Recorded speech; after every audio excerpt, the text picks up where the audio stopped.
Bienvenidos al tema 3 de Psicología de la Percepción. En este tema vamos a ver el procesamiento visual inicial, que quiere decir qué hacemos con esa información que nos dan los ojos, cuáles son los primeros pasos que llevamos a cabo o que lleva a cabo nuestro sistema perceptivo sobre esa información. Los primeros personajes importantes en este sentido son Hubel y Wiesel, que probablemente reconoceréis de psicobiología. Son los que reconocieron tres tipos de células distintas en la corteza estriada, también llamada corteza visual V1. Hablamos de las células simples. Las células simples son células con una forma alargada, con un campo receptivo de este tipo alargado, que reaccionan especialmente a líneas rectas colocadas en su centro, como vemos aquí. Este tipo de iluminación es la que les produce la máxima activación. Cuando cambia la orientación, la activación se reduce. Cuando esa línea no está exactamente en el centro, es demasiado gruesa, no es una línea, también la activación se reduce. Una propiedad importante de estas células simples es que su nivel de activación, como neuronas, es proporcional al nivel de intensidad de la luz, cosa que no cumple nuestro segundo tipo de células, como es el de células complejas. Estas células no se activan proporcionalmente más a medida que sube el nivel de activación. He intentado buscar cuál es exactamente la función matemática que sigue su activación en función de la intensidad de la luz, pero no hay información al respecto, por lo menos en lo que alcanzan mis capacidades investigadoras. Se habla de que no es lineal, pero no se elabora un modelo matemático específico. De todas formas, esto no es tan relevante. Simplemente quedaos con que para las simples hay una progresión lineal y para las complejas no la hay. Las complejas son la mayoría de nuestras células visuales. 3 de cada 4 células de la corteza visual son complejas. Y tienen un campo receptivo mayor. ¿Qué significa esto? Que si esta diapositiva de aquí es nuestro campo visual y la célula simple pues coge igual esta zona de aquí, mejor dicho, esta zona de aquí, la L, la célula compleja tiene un campo receptivo mayor, por lo que abarca, pues por ejemplo, las 5 primeras letras. En lugar de abarcar la L, abarca mucho más dentro del campo visual. A esto se refiere que tenga un campo receptivo mayor, que la zona de la imagen de la que recibe es mayor, la zona de la retina de la que recibe información es mayor. ¿Y qué pasa con estas células complejas? Pues además de su campo receptivo mayor, si bien las células simples eran sensibles a la posición, tenías que tener la barra justo en medio, las células complejas lo que son sensibles es al movimiento. La posición les da igual, no importa que la barra esté a la izquierda, en medio o a la derecha. La activación es la misma. A lo que son sensibles es al movimiento de dicha barra. Tiene que estar moviéndose en una dirección determinada. Si la orientación cambia, igual que en las células simples, la activación se reduce. Del mismo modo, si tuviésemos una barra horizontal moviéndose hacia abajo, también se activaría muchísimo menos.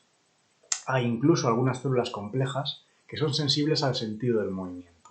Les vale una barra que se desplaza hacia la derecha, pero no les vale una barra que se desplaza hacia la izquierda. Un 10 o 20% más o menos de las células complejas les pasa esto.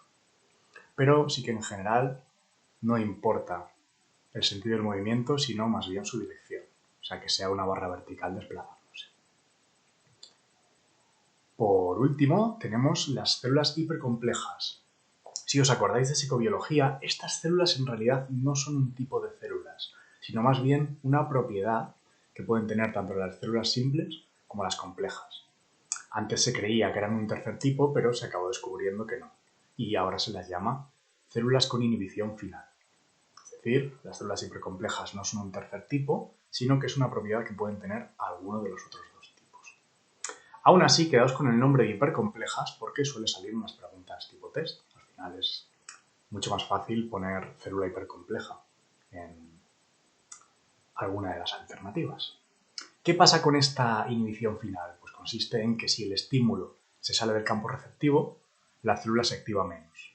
En general, esto no sucede, pero estas células que tienen la propiedad de inhibición final, cuando el estímulo se sale, se pasa, la célula se activa menos, hasta el punto de dejar de activarse.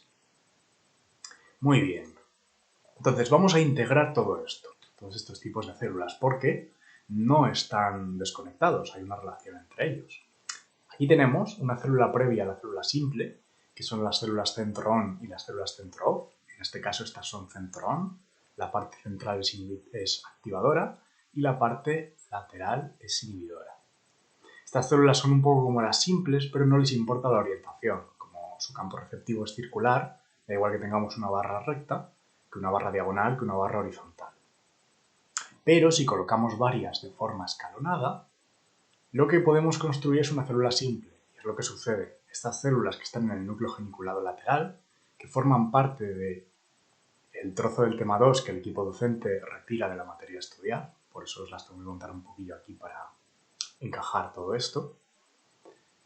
Estas células del núcleo geniculado lateral, centrón y centrof, al combinarse de esta manera dan una célula simple. Y a la vez, las células simples, al combinarse, dan una célula compleja. Al fin y al cabo, si tenemos una barra de luz que se mueve a lo largo de estas células simples, la célula compleja se puede enterar de si está ocurriendo precisamente una barra de luz moviéndose en una dirección determinada. Las células centro-off y centro-on, aunque no es materia de examen y no las vamos a necesitar prácticamente a lo largo del tema 2, sí que hay un punto al final del tema 3, que es materia de examen, que nos va a venir bien conocer cómo son. Pero bueno, haremos de nuevo un recordatorio cuando lleguemos a esa parte. Muy bien. De nuevo, queriendo daros una visión integrada de todo esto, un pequeño resumen, aquí una tabla que da las características específicas interesantes de estos dos tipos de células comparadas. Que el campo receptivo es menor en las simples, que la posición es relevante en las simples, mientras que el movimiento es lo relevante en las complejas. La orientación es relevante en las dos. Si la línea de luz no está orientada de la forma que le gusta a la célula, la activación decrece tanto en simples como en complejas. Y por último, que la activación crece linealmente con la intensidad solo en las células simples. Continuando con los mecanismos biológicos subyacentes a la percepción visual, hablamos de organización retinotópica. Si os acordáis del tema 1, este era un ejemplo que os ponía para el principio de isomorfismo psicofísico, que lo psicológico está hecho a escala de lo físico. En este caso, el estímulo físico, estas lucecitas, con forma de rueda, generan una activación neuronal en la corteza visual, esto es un trozo de corteza visual de mono, que está a escala de lo físico. Es como si lo físico se imprimiese sobre lo psicológico. Y hay una relación de semejanza. Pero no es una relación de semejanza perfecta. Lo que tenemos aquí es que este trocito es mucho más pequeño que este, pero en la corteza del mono son casi iguales. Esta distancia es bastante más parecida a esta. Lo que está sucediendo lo llamamos magnificación cortical, magno es grande, o sea, como agrandación en la corteza, y sucede que los estímulos que están cerca del centro de nuestro ojo tienen más células, es decir, hay más células dedicadas a ellos. Hay más células que procesan la parte central de lo que vemos que la parte periférica. Esto, por así decirlo, salta a la vista. Si mantenéis la vista fija en un sitio y lleváis la atención a los bordes de vuestro campo visual, podréis notar que es como que están más borrosos. Este es el efecto que supone la magnificación cortical, que veamos con más definición la zona central de nuestro campo visual y a medida que nos alejamos vamos perdiendo definición, vamos perdiendo resolución. Lo veríamos en principio pixelado, pero en realidad lo vemos borroso, porque no somos un ordenador con cuadraditos, sino que somos un sistema perceptivo humano orgánico que hace ciertas correcciones por ahí. Entonces, esa pérdida de definición de centro afuera implica que la parte periférica la vemos más borrosa. Y a nivel de corteza, que hay muchas más células implicadas en la parte central y por eso parece como que se magnifica, se expande por el centro. Muy bien. Además, estas células de las que hemos hablado están organizadas en columnas y módulos. De nuevo, esto también aparece en el tema de psicobiología. Esta organización es, por un lado, en orientación, hay columnas de orientación, esto que vemos aquí, como las células que están una al lado de la otra perciben orientaciones ligeramente diferentes, en particular 10 grados diferentes cada vez. en más o menos 1 milímetro se recorren los 180 grados de todas las posibles orientaciones. Esto sucede en casi todas las capas excepto la 4, que es insensible a la orientación. La capa cortical 4. Recordemos que había 6. Por otro lado, tenemos columnas de dominancia ocular. La dominancia ocular quiere decir de qué ojo recibe más información la célula. Pues, por ejemplo, esta recibe información del ojo izquierdo, la de al lado del derecho, la de al lado del izquierdo, la de al lado del derecho y así. Esta alternancia izquierdo-derecho, izquierdo-derecho, en realidad solo se da en la capa 4C. Lo habitual en el resto de capas es que sea una gradación continua. Por ejemplo, este recibe 100% del izquierdo, pero el siguiente serían 90 del izquierdo, 10% del derecho, 75 del izquierdo, 25 del derecho, así hasta que llegamos a uno que es 50-50 y luego iríamos aumentando la contribución hasta 100% del derecho. Estos puntillos pequeñitos os los cuento a título anecdótico, pero sí que es cierto que es algo detalle bastante fino que nunca he visto caer en un examen. Todo está en que yo diga esto para que caiga en el examen, pero de momento nunca ha ocurrido y no espero que ocurra.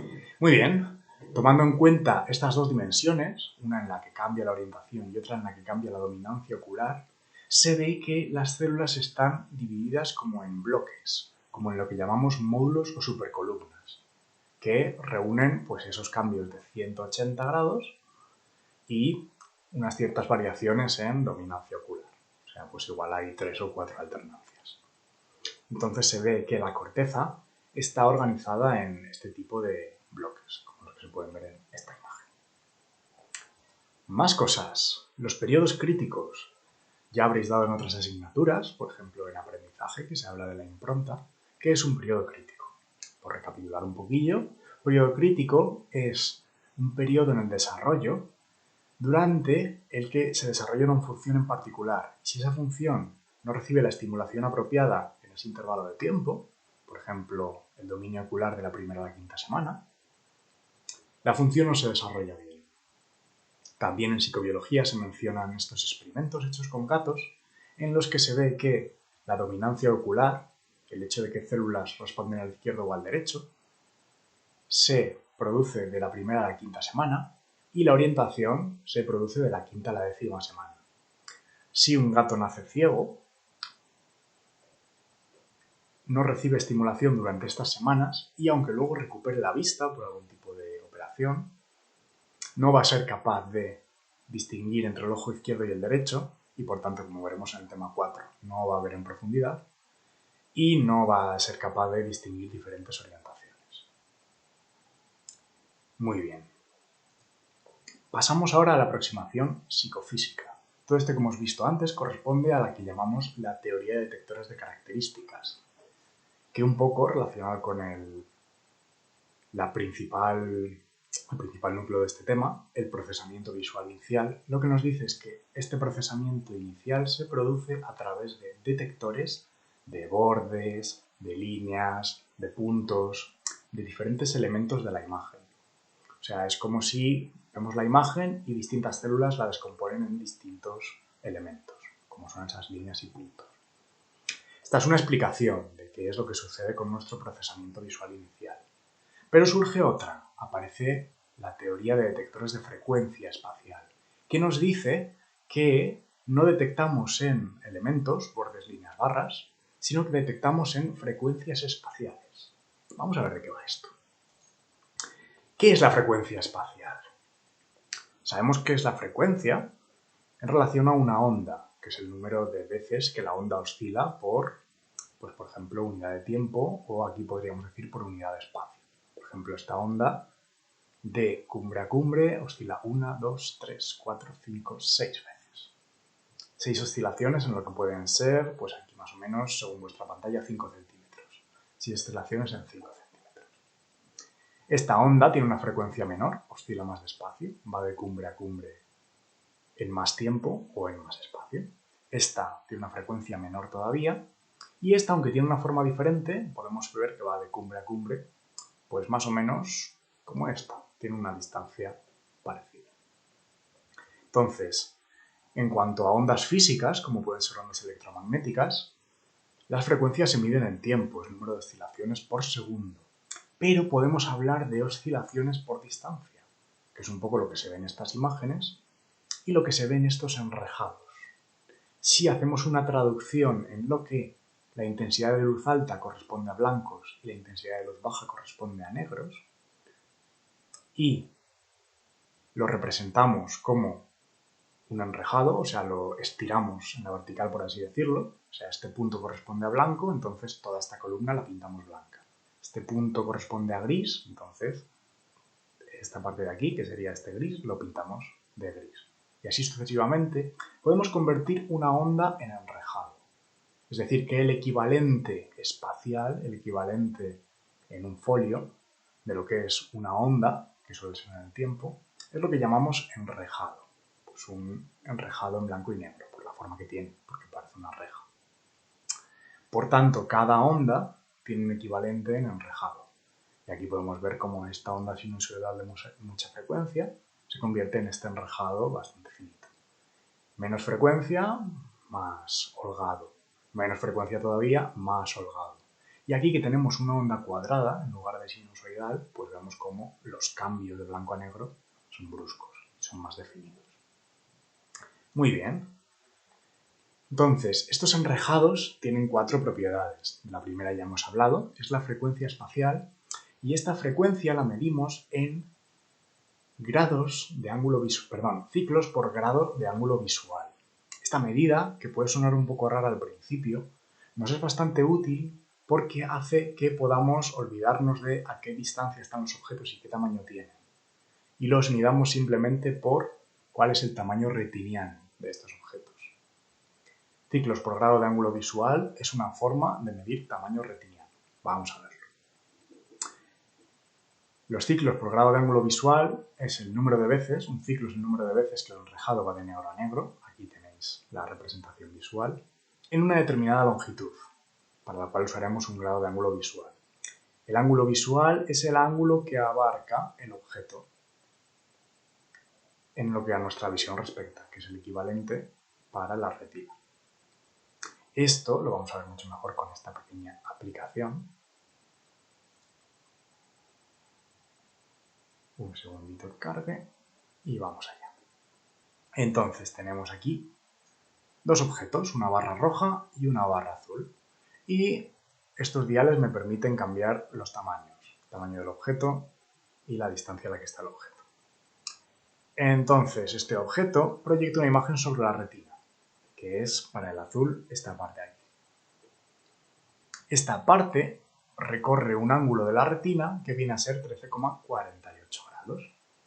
Entonces, el hecho de que nosotros tengamos en cuenta el ángulo que forma en la retina hace que nos podamos olvidar del objeto en particular y lo lejos y lo grande que sea, que lo mencionaba antes. Por ejemplo, este objeto rojo y este objeto azul se proyectan de la misma manera sobre la retina. Dan aquí el mismo ángulo, pues 22 y 21, no son exactamente el mismo por cómo está hecho esto, pero básicamente dan la misma imagen a pesar de que el objeto rojo es más pequeño, pero está más cerca. En cambio, el objeto azul es más grande y está más lejos.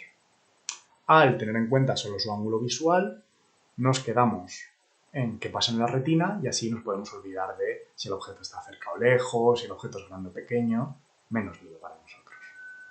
Entonces, como colofón a esta diapositiva, la frecuencia espacial se mide en ciclos por grado de ángulo visual, es decir, cuántas rayitas negras encontramos en un trocito de retina de un grado de ángulo visual. Además de esta hay otras 3 propiedades de la frecuencia, de los enrejados, pero vamos a practicar un poco con la frecuencia espacial porque es importante. Si tenemos un grado de ángulo visual, un grado de lo que ocupa nuestro campo visual, ¿cuánto correspondería, si esto es el grado, en este enrejado? ¿A cuántos ciclos correspondería? Pues vemos aquí que es más o menos 1, 2, 3, 4 y un poquito del quinto. Pues más o menos 4,2 ciclos en un grado de ángulo visual. En este caso serían 2,2, 2 y un poquito del siguiente. En este caso 1,1, 1 y un pelín del siguiente. Y en este último 2,5, pues más o menos 2 y casi llega hasta la mitad del siguiente ciclo. 2,5 ciclos por grado de ángulo visual. Muy bien, las otras tres propiedades de los enrejados son, por un lado, la amplitud, que es la intensidad de los blancos y los negros, es decir, la diferencia que hay del gris más negro al gris más blanco, y eso está muy relacionado con el contraste, aunque no son exactamente lo mismo. La amplitud es lo que vemos aquí, lo amplia que es la onda. Esta onda es muy amplia y por tanto, pues negros muy negros, blancos muy blancos. Y esta onda es menos amplia y por tanto sus tonos son más grises. El contraste hace una pequeña variación sobre esto porque lo calcula a través de esta fórmula, la resta de la intensidad mayor a la menor partido por la suma de ambas intensidades. No hay que entender profundamente esta fórmula matemática, pero yo sí os quiero contar, para que os quede un poco esta idea, que lo que hace el utilizar esta fórmula es que los contrastes entre negros sean más claros, más obvios que los contrastes entre blancos. Aquí os hago unos pequeños calculitos. La diferencia entre intensidades es la misma, 0,1, pero el contraste para las intensidades bajas, los negros, es mayor. Esto lo podemos relacionar con lo que veíamos en el tema 9, que hablábamos de que el brillo, nuestra percepción del brillo, seguía una curva que se iba hundiendo respecto a la lineal, una curva sublineal. Lo que quería decir que detectábamos mejor diferencias en brillos bajos que diferencias en brillos altos. Aquí está un poco relacionado. Los contrastes percibidos son mayores entre colores oscuros y colores claros. De nuevo, una interpretación posible, es que durante la evolución, el hecho de por la noche distinguir diferencias entre colores oscuros podría haber sido la diferencia entre ver a un depredador oculto y no verlo. Y por tanto, los humanos que tenían este tipo de visión en la que detectaban mejor entre negros, pues han llegado a nuestros días y han sido nuestros antepasados. Primera propiedad, frecuencia. Segunda propiedad, amplitud. Y las últimas que nos quedan son la fase y la orientación. La orientación es muy sencilla, es el ángulo del enrejado respecto a la vertical, este angulito que vemos aquí, y la fase ya es un pelín más complicada, y es algo sobre lo que se pregunta, así que vamos a entrar un poco más en qué consiste esto de la fase. La fase, respecto a un enrejado, es básicamente en qué color empieza el enrejado. ¿Cuál es su punto de inicio? El enrejado puede empezar en negro, que sería esta parte de abajo, es lo que llamamos fase anticoseno, o puede empezar en blanco, que es esta parte de arriba, fase coseno. Pero también puede empezar en cualquier parte de la oscilación, lo que sería pues algún tipo de gris.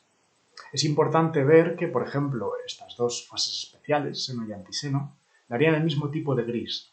La diferencia es que cuando el enrejado empieza en seno, tenemos un enrejado que empieza en gris y cambia a blanco, pero cuando el enrejado empieza en antiseno, tenemos un enrejado que empieza en gris, igual que el seno, pero cambia a negro. Esa es la diferencia. No es tanto una diferencia en color como en color y progresión. Seno es gris que cambia a blanco, coseno es blanco que cambia a gris, antiseno es gris que cambia a negro, anticoseno es negro que cambia a gris. Y la cosa es, ¿por qué esto se mide en ángulos? Es decir, ¿por qué esta fase nos la miden que si fase de 90 grados, fase de 180 grados, fase de 120? Pues esto lleva detrás un motivo matemático que os voy a intentar explicar de la manera más simple aquí. Las ondas, cuando no hablamos de enrejados, la onda equivalente al enrejado, empieza en un punto determinado. Hemos dicho que la fase es el punto de inicio. Y ese punto de inicio puede ser un punto cualquiera de esta oscilación. Pues una forma de definir cada punto de la oscilación es a través de un ángulo, el ángulo del círculo que, proyectado sobre una línea, es el punto en el que inicia la onda. Es decir, cuando el círculo está en ángulo cero, se proyecta sobre el cero y la onda seguiría construyéndose hacia arriba, como decíamos, del gris al blanco. Si tenemos un ángulo de 65, pues ya estamos en la parte casi más blanca y tendríamos pues una fase cercana a la coseno, un color muy blanco que está yendo hacia el blanco. Si la onda sigue construyéndose, en 90 tenemos el punto más alto, en 140 tenemos un punto intermedio que se proyectaría pues, en esta zona intermedia. Entonces, el punto inicial de la onda se puede ver como la proyección de un punto determinado de un círculo con un ángulo determinado. Por tanto, cada punto posible de esta oscilación está asociado a un ángulo determinado en este círculo que nosotros aplanamos en este punto de aquí. Y seguimos y nos llega la fase antiseno, que se llama antiseno porque, si vamos aquí a la fase seno, es justo lo contrario. El seno empieza por arriba y luego para abajo, el antiseno hace justo lo contrario. Para abajo primero y luego para arriba. Entonces, coseno arriba del todo, antiseno abajo del todo, anticoseno, lo contrario del coseno, es la que empieza en negro, igual que el coseno empieza en blanco. Y por último, llegamos al seno.